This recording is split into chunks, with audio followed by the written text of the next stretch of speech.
है।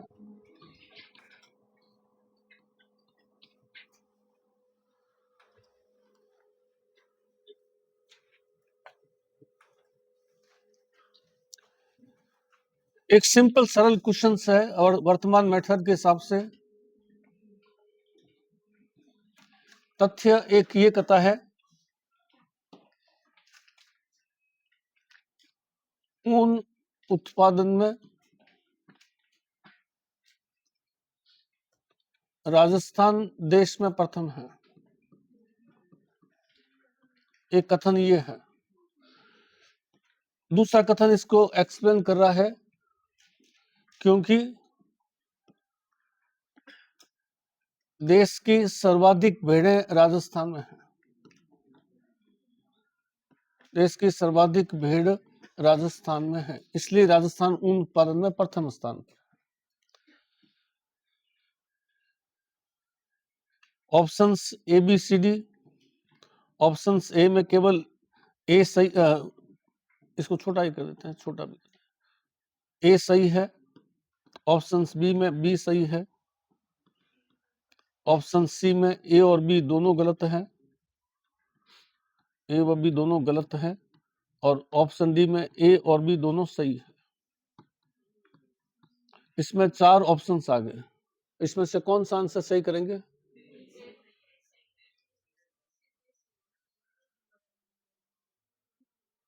ऊन उत्पादन में राजस्थान देश में प्रथम है। देश में सर्वाधिक भेड़ें राजस्थान में है क्या? भेड़ें राजस्थान में सर्वाधिक नहीं है, लेकिन फिर भी ऊन उत्पादन में राजस्थान देश में प्रथम है। क्यों? क्योंकि राजस्थान की भेड़ें जो है, राजस्थान में मुख्य रूप से भेड़ ऊन के लिए ही पाली जाती है। सबसे ज्यादा भेड़ें आंध्र प्रदेश में, लेकिन वहां आदिवासी जो है वो भेड़ों का जो है वो मांस भी खाते हैं। इस वजह से जो है राजस्थान के अंदर जो है ऊन में पहले स्थान।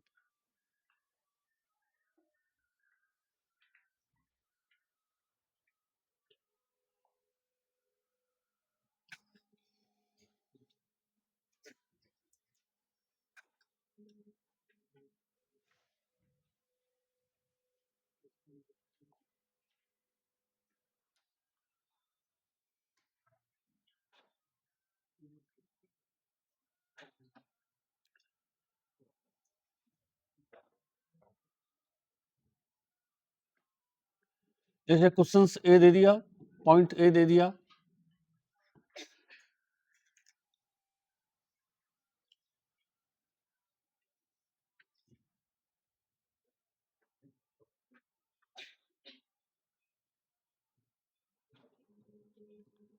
देश के 85% ऊंट राजस्थान में है।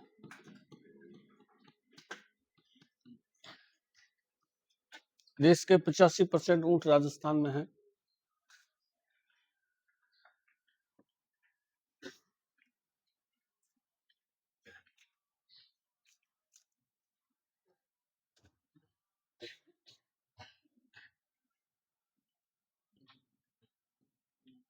देश में ऊंट की आबादी तेजी से घट रही है।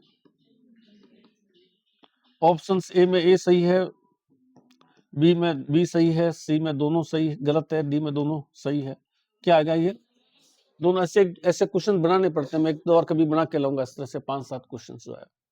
कथन कारण, फिर इसमें तो एकदम बिल्कुल सिंपल है। अब इसमें कथन कारण में एक और आ जाता है।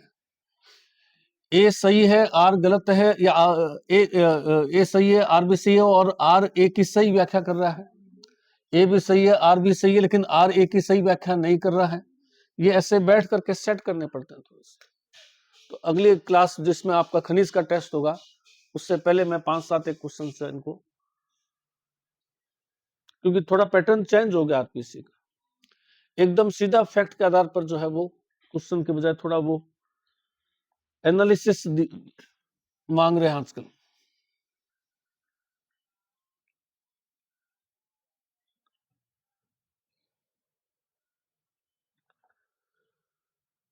चलिए, कल हमने परिवहन शुरू किया था। मैं थोड़ा सा फिर रिवाइज कर देता हूं। कल हमने परिवहन शुरू किया था, जिसमें पहला हमने लिया था सड़क परिवहन।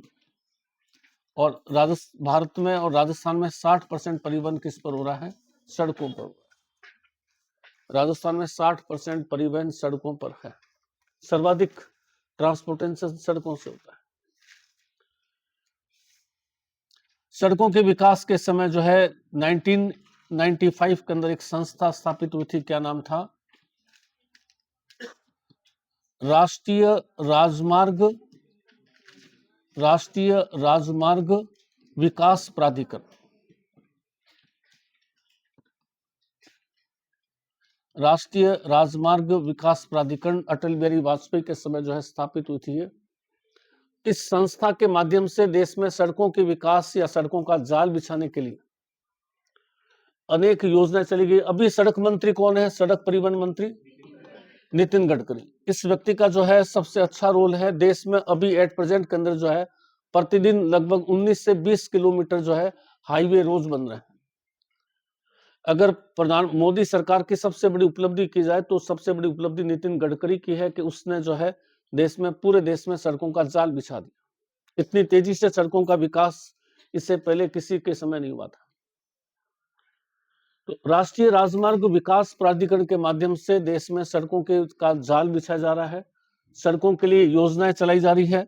सड़कों के लिए फंड के लिए मैंने आपको बताया था, या तो कौन दे रहा है?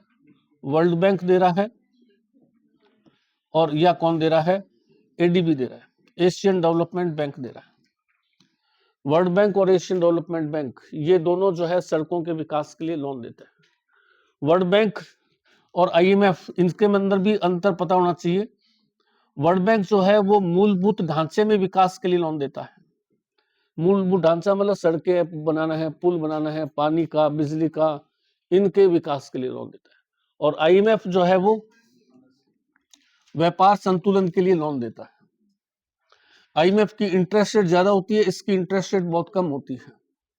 तो अपने जितने भी विकास कार्य किए जाते हैं, इंफ्रास्ट्रक्चर में डेवलपमेंट, उसके लिए फंडिंग कौन करता है? वर्ल्ड बैंक या फिर आगे एशियन डेवलपमेंट बैंक।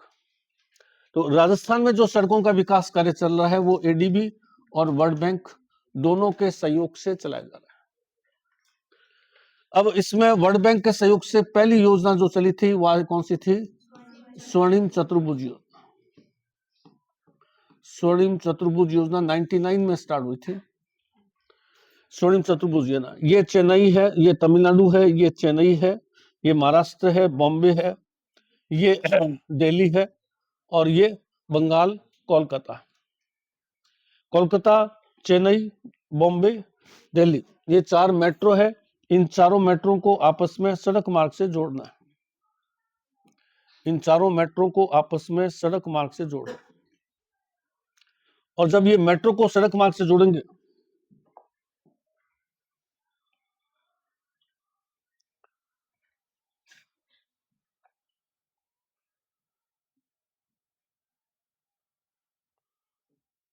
जब ये मेट्रो को आपस में सड़क मार्ग से जोड़ेंगे तो इस दौरान अपन देख रहे हैं कि राजस्थान के अंदर दिल्ली से बॉम्बे जब सड़क बनेगी तो वो राजस्थान से गुजरेगी। राजस्थान में कहां से एंटर करेगी? ये जयपुर से एंटर करेगी। जयपुर के बाद में कहां आएगी? ये किशनगढ़, नसीराबाद, भीलवाड़ा, चित्तौड़, उदयपुर, डूंगरपुर, या सीधा गुजरात जा रही है। उदयपुर से होते हुए सीधी गुजरात। स्वर्णिम चतुर्भुज योजना, इसमें राजस्थान में अति आधुनिक जो है वो सड़क मार्ग बनेगा। लगभग 693 किलोमीटर इसकी लंबाई होगी, चारों महानगरों को आपस में। तो कई बार क्वेश्चन पूछते हैं स्वर्णिम चतुर्भुज योजना किसकी सहायता से चलाई जा रही है? वर्ल्ड बैंक की सहायता से चल रही है।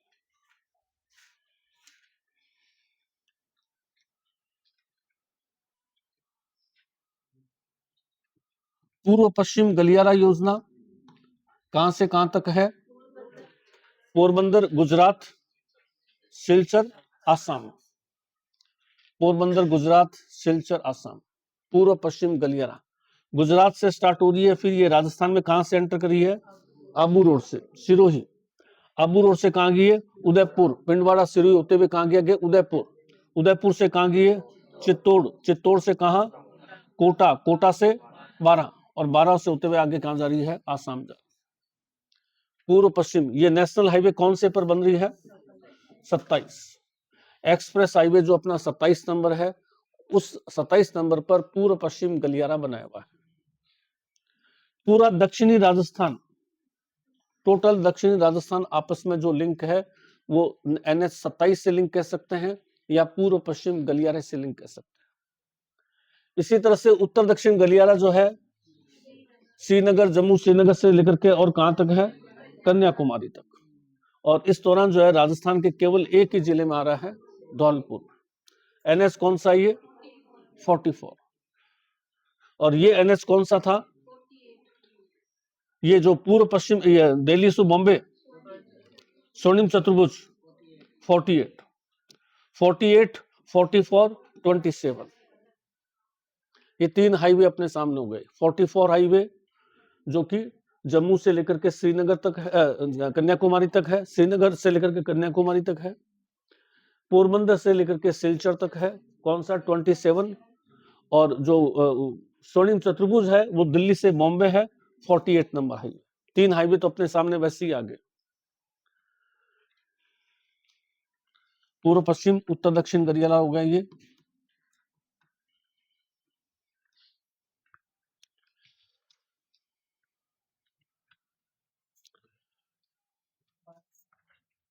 भारतमाला,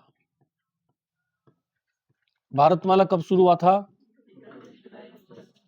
31 जुलाई 2015। भारतमाला, भारतमाला जो है भारत के 17 + 7 कितने हो गए, 24, 28 राज्यों में से 24 राज्यों के अंदर गुजरी है। 28 राज्यों में से 24 राज्यों में गुजरी है। 7 सीमावर्ती राज्य, 7 तटीय राज्य और 17 जो है सीमावर्ती राज्यों को यह आपस में सड़क से जोड़। भारतमाला परियोजना 31 जुलाई, सीमावर्ती राज्य कुल 24 राज्यों के अंदर जो है ये गुजरी। 7 तटीय राज्य लिए हुए इसमें और 17 जो है वो अन्य राज्य हैं भारतमाला परियोजना द्वारा।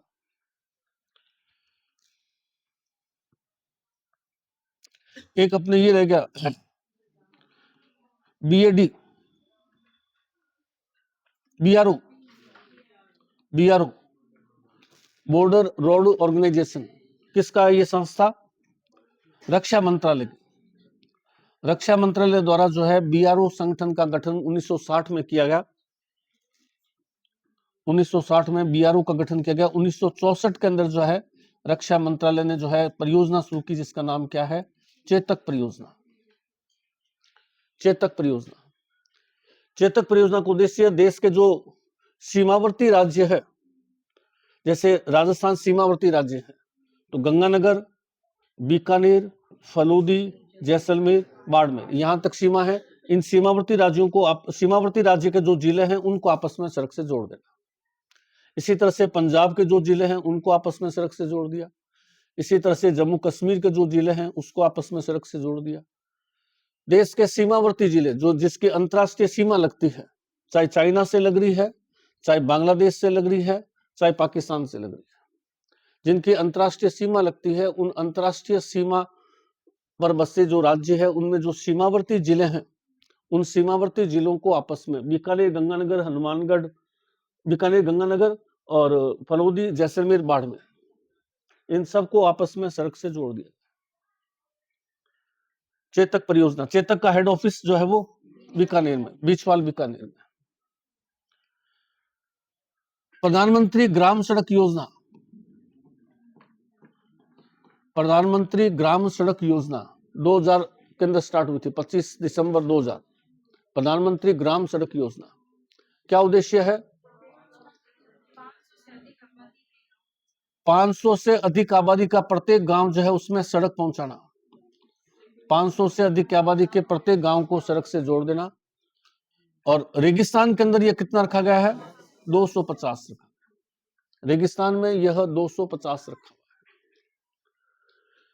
राजस्थान में कितने % गांव सड़कों से जुड़ चुके हैं, 91%। सर्वाधिक किस जिले के गांव, गंगानगर, न्यूनतम सिरोही, गंगानगर और सिरोही। तो गांव गांव तक सड़क पहुंचाना। रेगिस्तान में 250 की आबादी और वैसे जो है सामान्य गांव के अंदर। मुख्यमंत्री सड़क योजना, मुख्यमंत्री सड़क योजना क्या उद्देश्य है, मुख्यमंत्री सड़क योजना, पर्यटन स्थल और धार्मिक स्थल, पर्यटन स्थल और धार्मिक स्थल, प्रधानमंत्री का तो है गांव गांव तक, इसका उद्देश्य केवल पर्यटन स्थल और धार्मिक स्थल, इन स्थलों को जो है आपस में सड़क मार्ग से जोड़ना, हर पर्यटन स्थल तक सड़क पहुंच जाए, पर्यटन स्थल और धार्मिक स्थलों पर सड़क पहुंचाना।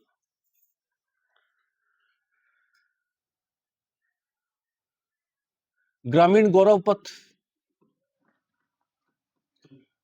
ग्रामीण गौरव पथ ये क्या चीज है? ग्रामीण गौरव पथ, प्रत्येक गांव के अंदर 1 किलोमीटर लंबा आदर्श सड़क मार्ग बनाया जाए, ताकि गांव के अंदर जो दूसरी सड़कें बने उस आदर्श सड़क मार्ग को ध्यान में रख के बनाई जाए। हर गांव के अंदर 1 किलोमीटर की एक आदर्श सड़क होगी। इसी तरह से शहरी गौरव पथ में हर शहर में 3 किलोमीटर की एक आदर्श सड़क होगी। शहर की अन्य सड़कों में को बनाने में उस आदर्श सड़क को मॉडल के रूप में यूज किया जाएगा। जैसे बीकानेर मैंने आपको बताया था, म्यूजियम सर्किल से लेकर के और हल्दीराम प्याऊ तक जो है वो शहरी गौरव पथ। इस दौरान सड़क 6 लाइन की 8 लाइन की आप देख लीजिए, बीबीएस के आगे सड़क आपको काफी चौड़ी मिलेगी, डुगन कॉलेज के आगे आते आते 6 लाइन की सड़क है, जो टिल वहां तक 6 लाइन की चल रही है, वेल डेकोरेटेड है, पूरी लाइट है, डिवाइडिंग है, डिवाइडिंग के अंदर जो है वो गमले लगा रखे हैं। तो एक आदर्श सड़क बनाई जाए, शहर की दूसरी सड़कें बने तो वो उस सड़क को थोड़ा ध्यान में रखे, उसके नकल पे बने। ग्रामीण गौरव पथ, शहरी गौरव पथ। और भी 1-2 योजनाएं हैं। और कौन सी योजना है सड़क के लिए? नाबार्ड, बिल्कुल सही है, नाबार्ड। नाबार्ड को अपन ने बहुत बार ले लिया। नाबार्ड एक बहुत बड़ी संस्था है, इसको सभी लोग रटे हुए रखे एकदम बिल्कुल। इसको मैंने 3-4 बार लिखवा दिया, लेकिन फिर भी कईयों को याद नहीं होगा। इसका फुल फॉर्म क्या है? National bank of agriculture and rural development. कब हुई थी नाबार्ड की स्थापना? 1982। कौन सी कमेटी की सिफारिश पर हुई थी? शिवरमन कमेटी की। इसका मुख्यालय कहां पे है? बॉम्बे में। ये सारी चीजें अच्छी तरह से रटी हुई चाहिए। नाबार्ड का उद्देश्य क्या है? ग्रामीण विकास है। ग्रामीण क्षेत्रों में आधारभूत सुविधाओं का विकास। आधारभूत सुविधाओं में कृषि भी आ गई, खनिज भी आ गए, सड़कें भी आ गई, बिजली भी आ गई, उसके लिए नाबार्ड लोन देता है। ग्रामीण क्षेत्रों में आधारभूत सुविधाओं के विकास हेतु नाबार्ड एक बैंक है जो कि लोन देती है। वेरी इंपॉर्टेंट संस्था है। नाबार्ड के सहयोग से भी राजस्थान में सड़कें बन रही है। शिवरमन कमेटी की सिफारिश पर इसका गठन हुआ था, 1982 में गठन हुआ था। बॉम्बे में इसका मुख्यालय है। उद्देश्य जो है ग्रामीण आधारभूत सुविधाओं को विकसित करना है।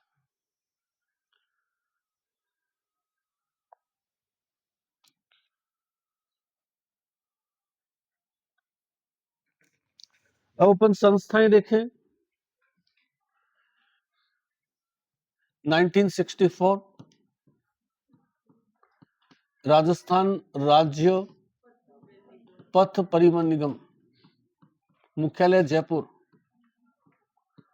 राजस्थान राज्य पथ परिवहन निगम, मुख्यालय जयपुर। रोडवेज जिसको अपन कहते हैं, सड़कों रोडवेज सुविधा। वर्तमान में निगम जो है वो सबसे ज्यादा घाटे में चल रहा है। निगम जो है वो घाटे में चल रहा है, राजस्थान राज्य पथ परिवहन निगम। क्यों? क्योंकि इसका जो इंचार्ज होता है वो कौन होता है? ज्यादा से ज्यादा एक सीनियर आरएएस अधिकारी होता है। उसको अपनी तनख्वाह से उससे मतलब है, ऊपर की कमाई से मतलब है। उसको सड़क रोड घटिया है या खराब है, या बस जो है वो चल रही है, बस में कंडक्टर और ड्राइवर जो आते हैं तो वो अपने हिसाब से अपने रिश्तेदारों को बैठाते रहते हैं। तो रोडवेज तो 5 साल में खटार होकर खड़ी हो जाती है। प्राइवेट बसें जो है वो 1 से 2 हो जाती है, 2 से 4 हो जाती है। प्राइवेट बस वाला तो 1 से 2 कर लेता है, रोडवेज खटार होकर, क्योंकि सभी इसमें क्या है। तो एक कमेटी आई थी, राकेश सुजा कमेटी, उसने तो ये कहा था कि रोडवेज को बंद ही कर देना चाहिए, कोई काम का नहीं है, घाटा ही घाटा दे रहा है सरकार को। लेकिन बंद कर देने से होगा क्या? मेरे को एक कोई इंटीरियर गांव है बच्चा सर, मान लीजिए वहां जाना है, रोडवेज तो जाएगी नहीं, रोडवेज तो मतलब, और बच्चा सर में जो है मान लीजिए रोज के 10 यात्री है, तो प्राइवेट वाला क्या करेगा, वो भी नहीं जाएगा, तो मैं क्या करूंगा फिर, साइकिल लेके जाओ बच्चा सर और क्या होगा, क्योंकि रोडवेज तो चल नहीं रही है, प्राइवेट वाला जाएगा नहीं क्योंकि उसको यात्री नहीं मिल रहे हैं। तो सरकार ये कहती है कि हमारा उद्देश्य केवल लाभ कमाना नहीं है, हमारा उद्देश्य राज्य के हर नागरिक को सुविधा उपलब्ध कराना है, चाहे इसके लिए हमें नुकसान भी उठाना पड़े। तो बहुत सारे सरकार के प्रोजेक्ट ऐसे होते हैं जो घाटे में चलते हैं, लेकिन फिर भी सरकार चलाती है, क्योंकि वो घाटे वाले प्रोजेक्ट बंद कर दिए तो वहां के लोग क्या करेंगे फिर। अब जो बच्चा सर में रहने वाला व्यक्ति है वो क्या करेगा, प्राइवेट बस है नहीं, सरकार ने अपनी बस बंद कर दी। इसके जो ऑफिसर्स है वो 2012 में मेरे से पढ़ के गई थी, एक बीकानेर की लड़की है जिसका नाम, मेरी उससे बात हुई थी, ज्योति चौहान, वो अभी एमडी है, इसकी सीनियर RS ऑफिसर है। तो बात मेरी हुई थी कि घाटे में चल रही है, क्यों ऐसा क्यों है, तो घाटे में हमें चलाना है, क्योंकि अन्यथा पब्लिक जो है वो एंटी हो जाएगी, पब्लिक जो है वो हमारे एंटी, सरकार के एंटी हो जाएगी, सरकार कोई भी आएगी रोडवेज बंद नहीं करेगी। इसी तरह से 1994 क्या हुआ था, 1994 सड़क परिवहन नीति, क्या नीति अपनेगी थी सड़क परिवहन के लिए, BOT, पूरा नाम क्या हुआ, build to operate and transfer, build to operate and transfer.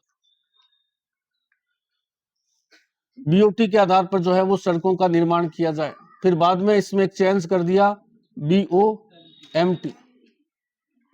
उसके बाद में लास्ट सड़क परिवहन नीति कब घोषित हुई थी, 2017 में, और 2022 में कौन सी नीति घोषित हुई है, इलेक्ट्रिक वाहन परिवहन नीति, इलेक्ट्रिक वाहन परिवहन नीति, सड़कों पर जो इलेक्ट्रिक वाहन चलते हैं उनकी परिवहन नीति।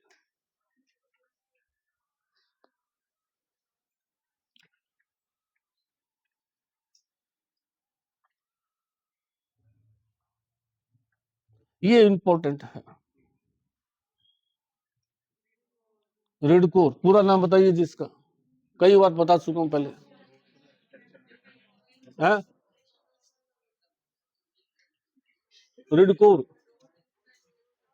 रोड, राजस्थान नहीं है, लोग राजस्थान से शुरू करते हैं, road infra development corporation of Rajasthan, road infrastructure development corporation of Rajasthan, रेडकोर।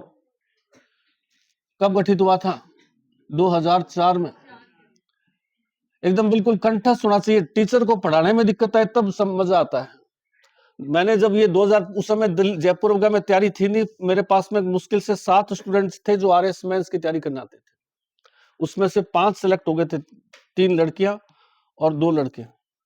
हालत ये हो गई थी कि मुझे रात को 2-2 बजे तक पढ़ना पड़ता था। तो आज मैंने पढ़ा दिया, कल कहीं से कुछ भी पूछो वो तैयार है। रिवीजन कैसा, रिवीजन तुम्हारे हुआ, आप आगे चलो, अब आगे चलो तो मेरे पास भी तो समाज होना चाहिए ना, तो मुझे रात को 2-2 बजे पढ़ करके फिर उनको जाना पड़ता। उसमें से 3 बन गए थे, 7 में से 5 बन। उस समय जयपुर का कंसेप्ट था नहीं, बस यही आसपास में गए सर, राजस्थान कौन पढ़ा रहा है, कौन पढ़ा रहा है, जीके कौन पढ़ा रहा है, ऐसा करके। तो टीचर को पढ़ाने में जोर है तब मजा आता है पढ़ाने का। फिर हमें भी क्या रोज किताबें देख करके और रोज अपडेट होकर के, नहीं तो पता है कि वहां जाकर के आंखें बंद करके पढ़ा दो, वो तो ऐसे सुने बैठे वो नहीं होना चाहिए, सभी जो है अच्छी तरह से तैयारी करके आए, ताकि टीचर को भी जोर है पढ़ाने में।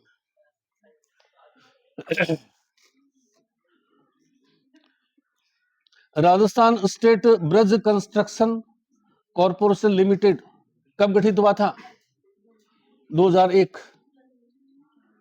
इसका उद्देश्य क्या है, सड़क बना रहे हैं तो उस दौरान पुल का, बुल का, इन सब का निर्माण करना। अब आता है हमारे पास में हाईवे, हाईवे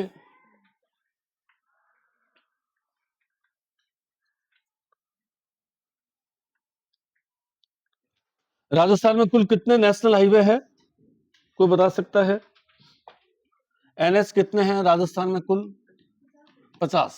और सर्वाधिक एनएच कौन से जिले में है? जयपुर। कितने हैं? जयपुर 8 है कि 9 है? 9। Jaipur 9 NH.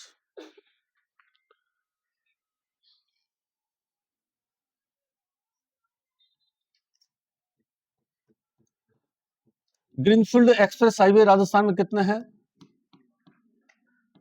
Greenfield express highway, greenfield express highway Rajasthan में कितने हैं? 3। एक तो दिल्ली बॉम्बे है, एक जामनगर अमृतसर है, और एक तीसरा जयपुर बांदीकुई है। ग्रीनफील्ड एक्सप्रेस हाईवे का मतलब क्या होता है? बताओ जी। ग्रीनफील्ड एक्सप्रेस हाईवे सिटी से जो दूर होते हैं, जंगलों से, खेतों से गुजरते हैं। ग्रीनफील्ड एक्सप्रेस हाईवे कभी भी पहले से बनी हुई रोड को नहीं कन्वर्ट किया जाएगा, बिल्कुल नए सिरे से नई रोड बनेगी, इको फ्रेंडली होगी, सिटी का ट्रैफिक उस पर नहीं आएगा, entry point exit point fix होंगे, तो इसलिए इसका नाम क्या रखा गया? Greenfield highway, greenfield express highway. तो अब इसको कंप्लीट कर देते हैं आज इस टॉपिक को। फिर 5-7 एक हमें नेशनल हाईवे है। सबसे लंबा राजस्थान का राजस्थान का सबसे बिजी नेशनल हाईवे कौन सा है? 48। राजस्थान का सबसे व्यस्त नेशनल हाईवे कहां से कहां तक है? जयपुर से स्टार्ट होता है, यही जयपुर से उदयपुर तक ही।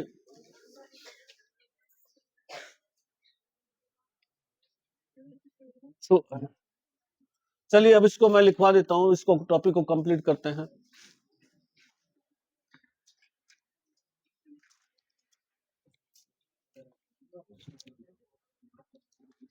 थोड़ा सा पढ़ लीजिए।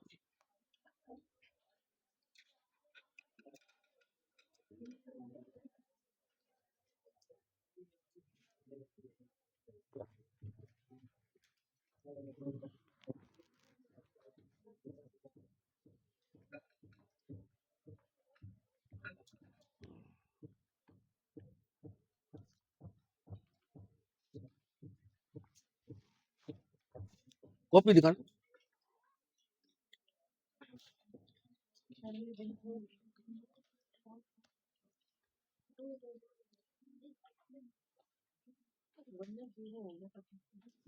वही नहीं, उसके बाद में कल लिखवा दिया ना, भारतमाला परियोजना तक योजनाएं, सड़क पूर्व पश्चिम उत्तर दक्षिण, प्रधानमंत्री ग्राम सड़क, भारतमाला। अगला लिखिए।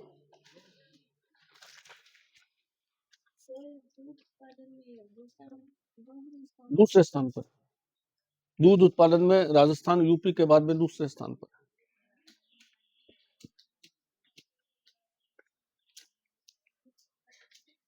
अगला लिखिए योजना।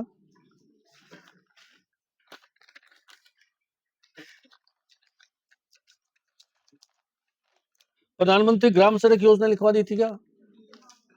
मुख्यमंत्री सड़क योजना, मुख्यमंत्री सड़क योजना 2005, मुख्यमंत्री सड़क योजना 2005 में शुरू हुई थी।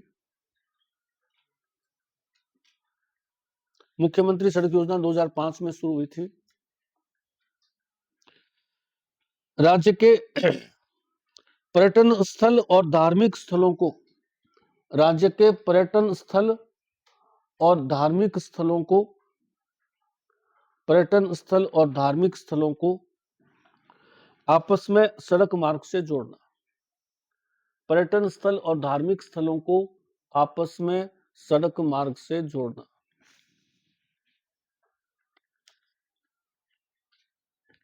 आपस में सड़क मार्ग से जोड़ना। एक लाइन में ये भी लिख लीजिए, नाबार्ड योजना, नाबार्ड योजना 2 लाइन लिख लीजिए इसके बारे में। नाबार्ड का गठन 1982 में हुआ, गठन 1982 में हुआ। शिवरमन कमेटी की सिफारिश पर गठित की गई, का गठन 1982 में।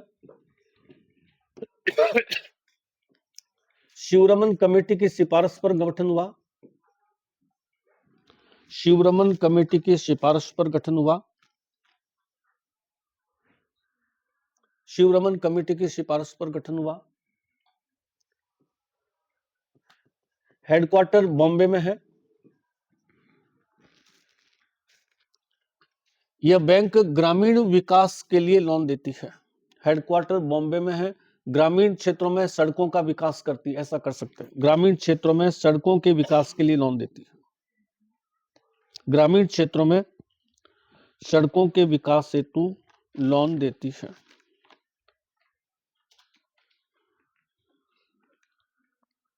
सड़कों के विकास हेतु लोन देती है।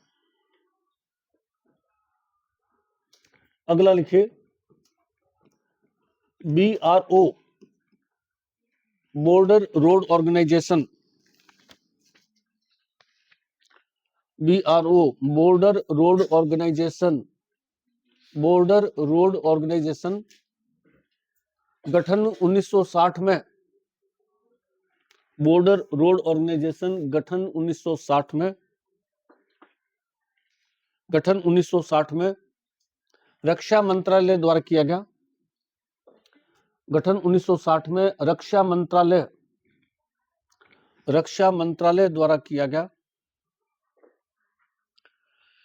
1964 में इस संस्था ने 1964 में इस संस्था ने 1964 में इसने चेतक परियोजना शुरू की। 64 कितना देखा इसमें? 1962 में इसने चेतक परियोजना शुरू की। 1962 में चेतक परियोजना शुरू की। इसका उद्देश्य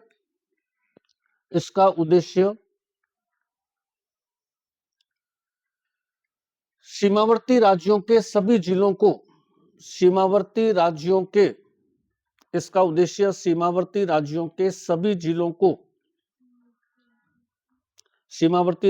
सभी जिलों को आपस में सड़क मार्ग से जोड़ना है। सभी जिलों को आपस में सड़क मार्ग से जोड़ना है।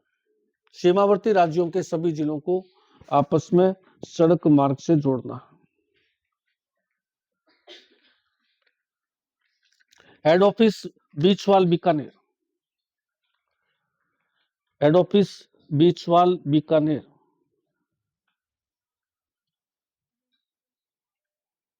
बीचवाल बीकानेर।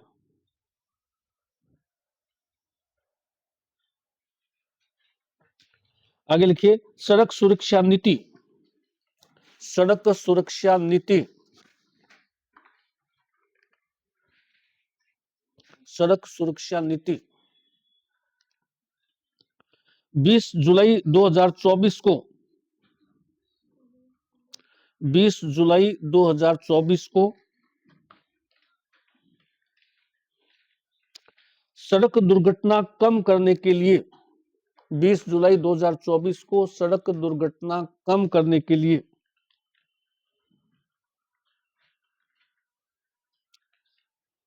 10 वर्षीय सड़क सुरक्षा नीति बनाई गई। 10 वर्षीय सड़क सुरक्षा नीति बनाई गई। 10 वर्षीय सड़क सुरक्षा नीति बनाई गई। इसमें 2030 तक सड़क दुर्घटनाओं में 50% कमी लाना है। 2030 तक सड़क दुर्घटनाओं में 50% की कमी लाना है। 2030 तक सड़क दुर्घटनाओं में 50% की कमी लाना है। 50% की कमी लाना है। आज से 25 साल, 30 साल, 50 साल पहले लोग किससे मरते थे? मलेरिया, प्लेग, हैजा। वर्तमान में सबसे ज्यादा मृत्यु किससे हो रही है? सड़कों से। रोज अखबार भरा रहता है, सवेरे उठते ही मूड ऑफ होता है। इतनी कार, कल परसों मिलन ट्रेवल की बस चकरा गई, वो तो लकीली उसका गेट खुल गया, नहीं तो वो आग का गोला बन जाती, तो जितने भी थे वो सारे खत्म हो जाते। एट प्रेजेंट के अंदर सबसे ज्यादा कैजुअलिटीज किस में हो रही है? सड़कों में हो रही है। पहले मलेरिया से मरते थे, प्लेग से मरते थे, हेजे से मर गए, टीबी से मर गए, वो सब हमने जो है विक्ट्री कर ली, लेकिन सड़कें जो है व्हीकल्स बहुत ज्यादा बढ़ गए, कारण व्हीकल्स बहुत ज्यादा। आगे लिखिए, मुख्यमंत्री चिरंजीवी जीवन रक्षक योजना, मुख्यमंत्री चिरंजीवी जीवन रक्षक योजना, मुख्यमंत्री चिरंजीवी जीवन रक्षक योजना, चिरंजीवी जीवन रक्षक योजना।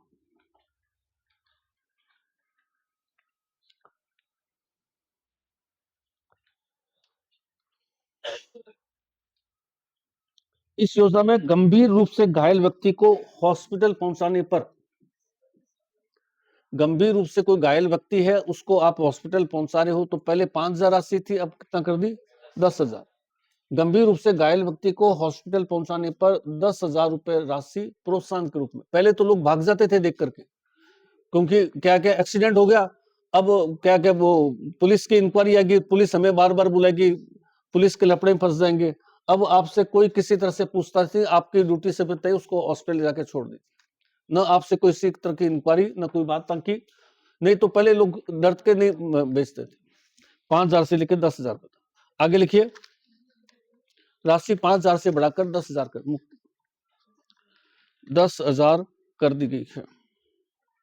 अब आ जाइए राजस्थान की संस्थाएं। राजस्थान की संस्थाएं, पहला आ जाता है राजस्थान राज्य पथ परिवहन निगम,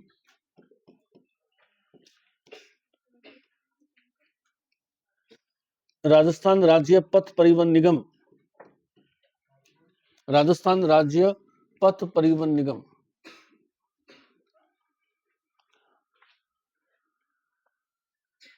पथ परिवहन निगम स्थापना 1964, स्थापना 1964,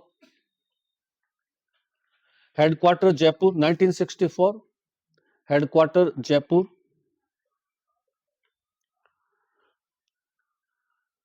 वर्तमान में सर्वाधिक घाटे में चलने वाला उपक्रम है, सर्वाधिक घाटे में चलने वाला सरकारी उपक्रम है, वर्तमान में सर्वाधिक घाटे में चलने वाला उपक्रम है, सर्वाधिक घाटे में उपक्रम, सरकारी उद्योग सर्वाधिक घाटे में चलने वाला सरकारी उपक्रम है। अब इसमें सरकार और तो घाटा बढ़ा नहीं सकती, तो सरकार ने क्या किया? प्राइवेट सेक्टर को लिया। तो आजकल अपन देखते हैं रोडवेज के पैरेलल में बसें चलती है, लोक परिवहन सेवा कहते हैं ना, रोडवेज के पैरेलल चलती है, क्योंकि सरकार और ज्यादा बस लाएगी तो और ज्यादा दिक्कत होगी, और ज्यादा नुकसान होगा। तो इसी में पैराग्राफ चेंज करके लिखिए, 13 नवंबर 2015 से 13 नवंबर 2015 से 13 नवंबर 2015 से रोडवेज के समांतर नई बस सेवा, रोडवेज के समांतर नई बस सेवा, रोडवेज के समांतर नई बस सेवा, राजस्थान लोक परिवहन सेवा शुरू की गई। नई बस सेवा, राजस्थान लोक परिवहन सेवा, राजस्थान लोक परिवहन सेवा शुरू की गई, राजस्थान लोक परिवहन सेवा शुरू की गई। 1994, अगला पॉइंट, अगला पॉइंट 1994, राजस्थान सरकार ने सड़क नीति घोषित की, राजस्थान सरकार ने सड़क नीति घोषित की, सड़क नीति घोषित की। सड़क निर्माण के लिए निजी क्षेत्र का सहयोग, सड़क निर्माण के लिए निजी क्षेत्र का सहयोग, निजी क्षेत्र का सहयोग और BOT, BOT, BOT build to operate and transfer, BOT, Build to Operate and Transfer, BOT, Build to Operate and Transfer के सिद्धांत पर सड़कों का निर्माण किया जाएगा। Build to operate and transfer के सिद्धांत पर सड़कों का निर्माण किया जाएगा। Build to operate and transfer के सिद्धांत पर सड़कों का निर्माण किया जाएगा। अगला, RIDCOR,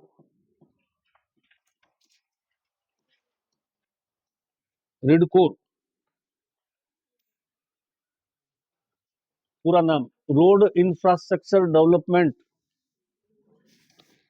road infrastructure development, road infrastructure development corporation of Rajasthan, road infrastructure development, infrastructure development corporation of Rajasthan, road infrastructure development corporation of Rajasthan. गठन, गठन 2004, मुख्यालय Jaipur.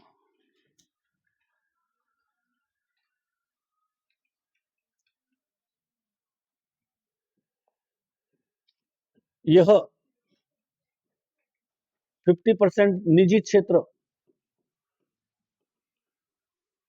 Industrial leasing finance corporation, private sector ही।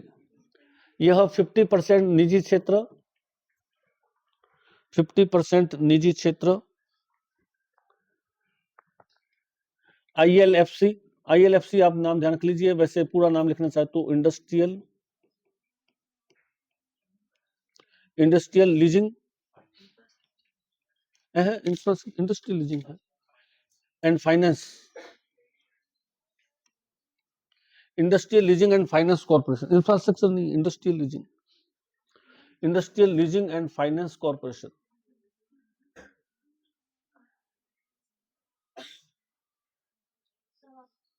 यह 50% निजी क्षेत्र ILFC और 50% राज्य सरकार,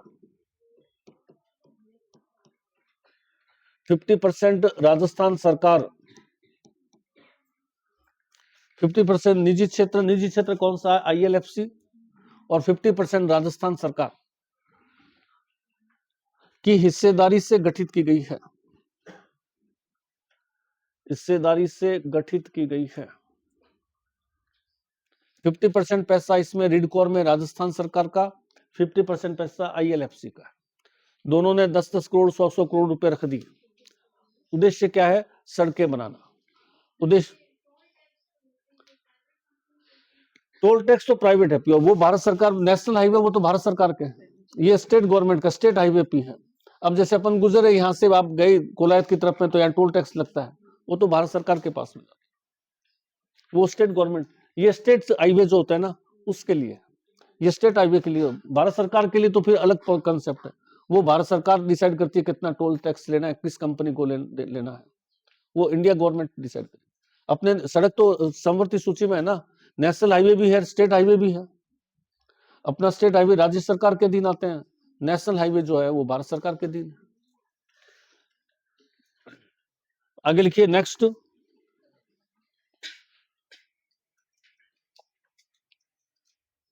Rajasthan state bridge construction corporation limited, Rajasthan state bridge construction,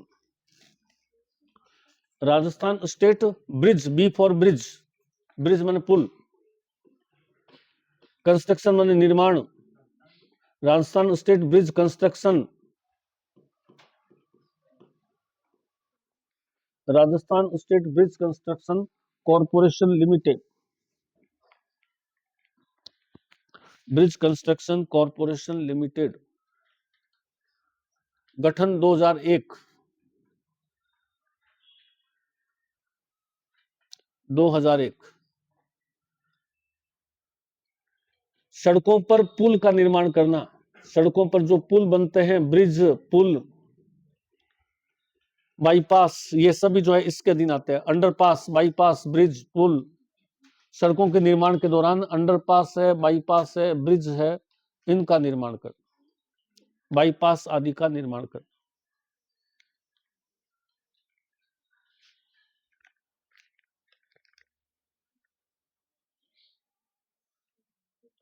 अब आ जाइए नेशनल हाईवे। नेशनल हाईवे, राष्ट्रीय राजमार्ग, राष्ट्रीय राजमार्ग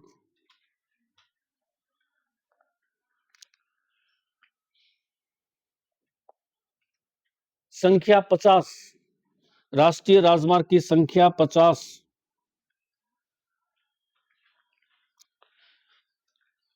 निर्माण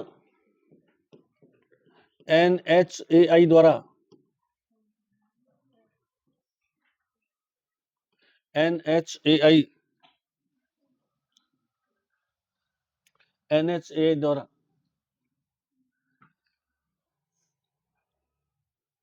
लंबाई,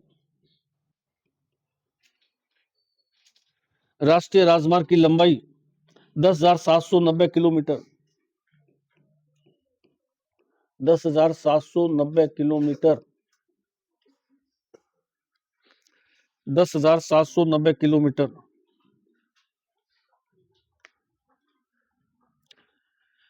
स्थान महाराष्ट्र और यूपी के बाद तीसरा, राष्ट्रीय राजमार्ग में राजस्थान का स्थान महाराष्ट्र, यूपी के बाद, महाराष्ट्र और यूपी के बाद तीसरा स्थान, महाराष्ट्र और यूपी के बाद तीसरा स्थान।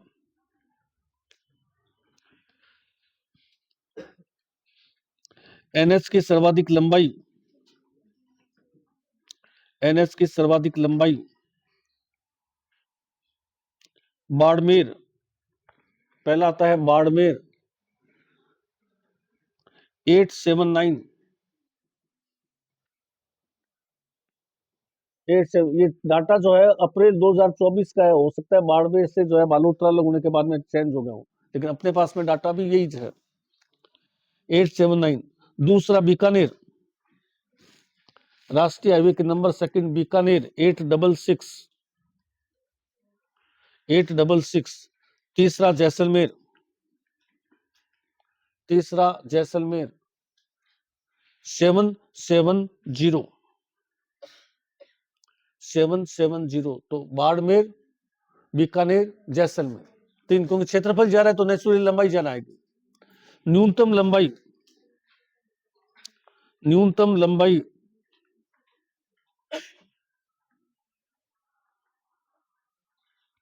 न्यूनतम लंबाई पहला करौली 58, करौली 58, प्रतापगढ़ 105, प्रतापगढ़ 105, डूंगरपुर 111, डूंगरपुर 111। नेशनल हाईवे की सर्वाधिक लंबाई बाड़मेर में और न्यूनतम लंबाई करौली में। आगे, सर्वाधिक राजमार्ग का जिला, सर्वाधिक राजमार्ग का जिला जयपुर, जयपुर ब्रैकेट में 9 राजमार्ग, जयपुर में कितने राजमार्ग गुजर रहे हैं? 9 राजमार्ग। अगला पॉइंट, वे जिले जहां कोई राष्ट्रीय राजमार्ग नहीं है, जहां कोई राष्ट्रीय राजमार्ग नहीं है,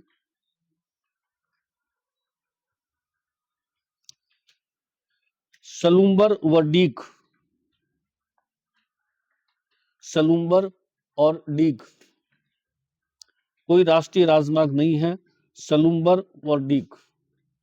इसमें ब्रैकेट में लिख लेना, यहां पर खैरथल तिजारा का जिला मुख्यालय में भी राजमार्ग नहीं है। जिले के अन्य स्थानों पर तो है, खैरथल तिजारा, खैरथल तिजारा जिला मुख्यालय पर राजमार्ग नहीं है, जिला मुख्यालय पर राजमार्ग नहीं है। खैरथल तिजारा जिला मुख्यालय पर राजमार्ग नहीं है।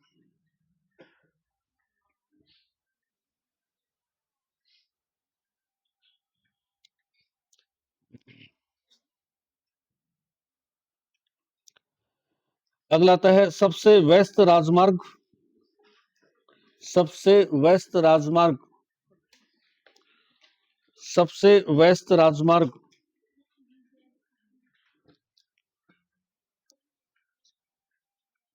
48।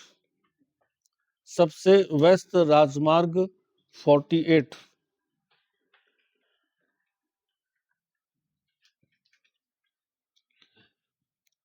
राजस्थान से गुजरने वाला सबसे लंबा राजमार्ग,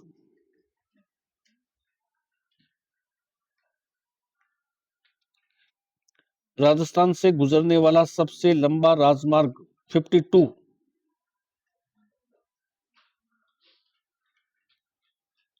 52। राजस्थान से गुजरने वाला सबसे छोटा राजमार्ग, सबसे छोटा राजमार्ग 919। 919 5 किलोमीटर का खैरथल तिजारा। 919 5 किलोमीटर का है खैरथल तिजारा। 5 किलोमीटर खैरथल तिजारा। प्रमुख राजमार्ग, प्रमुख राजमार्ग, इसमें बड़ा छोटा 4-5 याद करने, ज्यादा 50 का 50 का हेडेक लेना नहीं है। 5 एक में से ही आंसर निकल जाएगा। अगर आता है क्वेश्चन तो 4-5 अगर दिमाग में अच्छी तरह से बैठे तो आंसर निकल जाए। प्रमुख राजमार्ग पहला लिखिए NH11। NH11 जैसलमेर रेवाड़ी राजमार्ग, जैसलमेर से शुरू होता है और रेवाड़ी तक चलता है। NH11 जैसलमेर रेवाड़ी राजमार्ग। नक्शा सबके दिमाग में बैठा हुआ है, सबको पता है कि जैसलमेर इधर है, रेवाड़ी उधर है। रेवाड़ी हरियाणा के टच में पूरे राजस्थान को क्रॉस करते हुए चल रहा है। रेवाड़ी पूर्व में है, हरियाणा को टच कर रहा है। जैसलमेर एकदम पश्चिम में, तो पूरे राजस्थान को क्रॉस करते निकल रहा है। NH11 जैसलमेर रेवाड़ी। जैसलमेर से पोखरण, पोखरण से फलोदी, फलोदी से बीकानेर,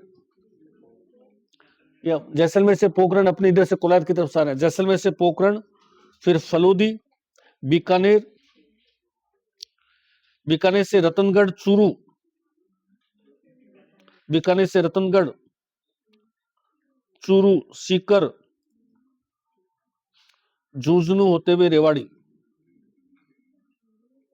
झुंझुनू होते हुए रेवाड़ी, रतनगढ़ चूरू सीकर झुंझुनू,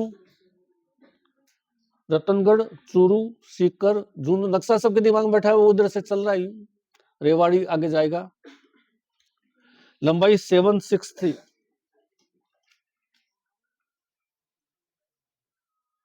763, 763। एक बार वो राजस्थान का नक्शा लगा दो, सबको समझ में आ जाएगा, नहीं तो फिर दिक्कत आएगी। NH11 अपने क्या कहा, जैसलमेर से स्टार्ट हो रहा है। ये जैसलमेर से स्टार्ट होकर के जैसलमेर में पोखरण है। पोखरण से कहां गया ये फलोदी, फलोदी से कहां रहा है बीकानेर, बीकानेर से कहां जा रहा है डूंगरगढ़ जा रहा है, फिर रतनगढ़ जा रहा है, फिर चूरू जा रहा है, चूरू से कहां जा रहा है सीकर जा रहा है, झुंझुनू जा रहा है, और झुंझुनू से कहां पहुंच गया रेवाड़ी। कौन सा NH है NH11, पूरा उत्तरी राजस्थान को जोड़ रहा है।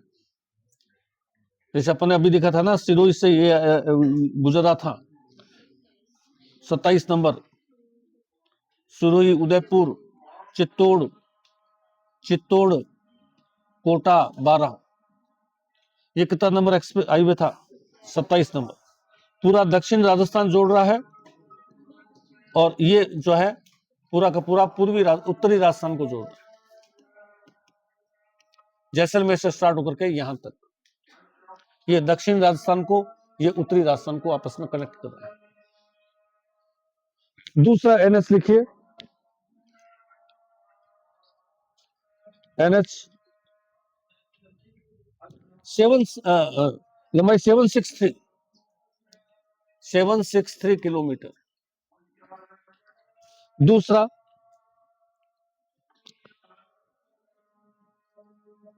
बाप ब्रैकेट में फलोदी, बाप फलोदी से गंगानगर,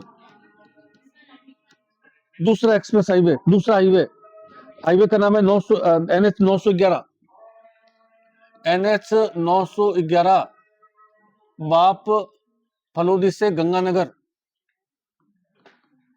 NH 911 बाप फलोदी से गंगानगर 911।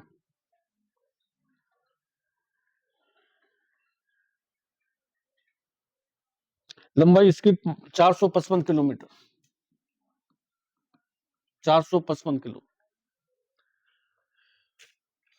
अब ये देखिए ऐसे जा रहा है, फलोदी से आ रहा है, बीकानेर, पुगल आ गया, पुगल से, पुगल के बाद में ये जो है पुगल, बीकानेर के बाद पुगल, पुगल के बाद में गढ़साना, अनूपगढ़, रायसी नगर, पदमपुर होते हुए गंगानगर। 3 जिलों में ही है, फलोदी, बीकानेर, गंगानगर, तीनों सीमावर्ती जिलों को आपस में जोड़ रहा है। फलोदी से स्टार्ट हुआ, छोटे बीकानेर का जो इधर का इलाका है, पुगल है, गढ़साना, अनूपगढ़, रायसी नगर, पदमपुर, ये सब गंगानगर के इलाके आगे, इन सबको आपस में जोड़ रहा है NH 911। तीसरा जाइए NH 925A, NH 925A, 925A very important है ये NH 925 से। अभी ऑपरेशन सिंदूर के दौरान काफी चर्चा में रहा था। ऑपरेशन 925A, नेशनल हाईवे 925 से संता जालोर, जालोर का गांव है संता जालोर, और गांधव बाड़मेर, गांधव बाड़मेर, गांधव बाड़मेर, जालोर बाड़मेर के बीच में है, जालोर और बाड़मेर के बीच में है। लंबाई केवल 60 किलोमीटर, 60.45, 60.45,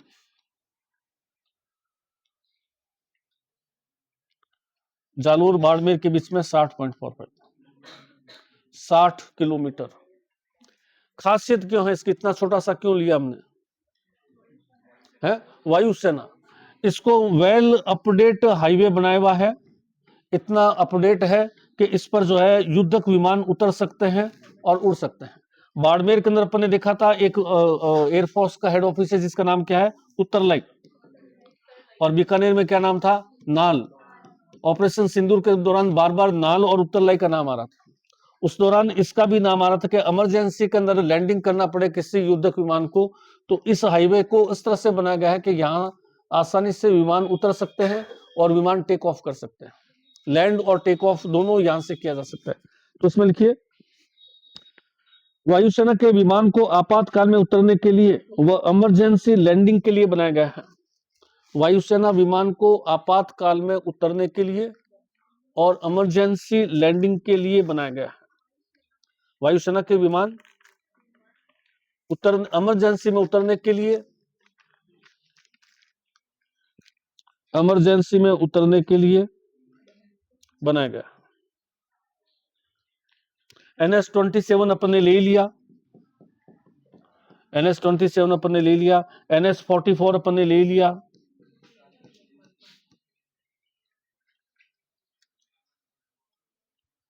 NH 44 ले लिया, NH 48 ले लिया अपने स्वर्णिम चतुर्भुज का, NH 48 सबसे वेस्ट भी ले लिया,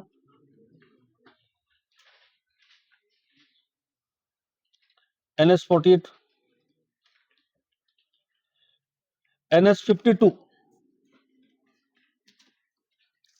NH 52, NH48 के बाद में NH52,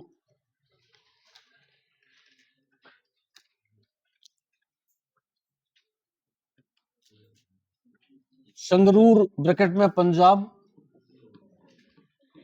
संगरूर पंजाब से अकोला कर्नाटक, अकोला एक महाराष्ट्र में भी है, ध्यान रखना, ये कर्नाटक का है।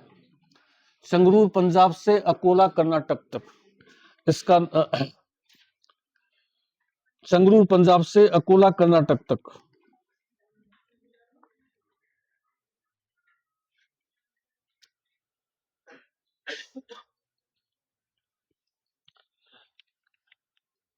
राजस्थान के 8 जिलों से गुजरा है, राजस्थान के 8 जिलों से गुजर रहा है।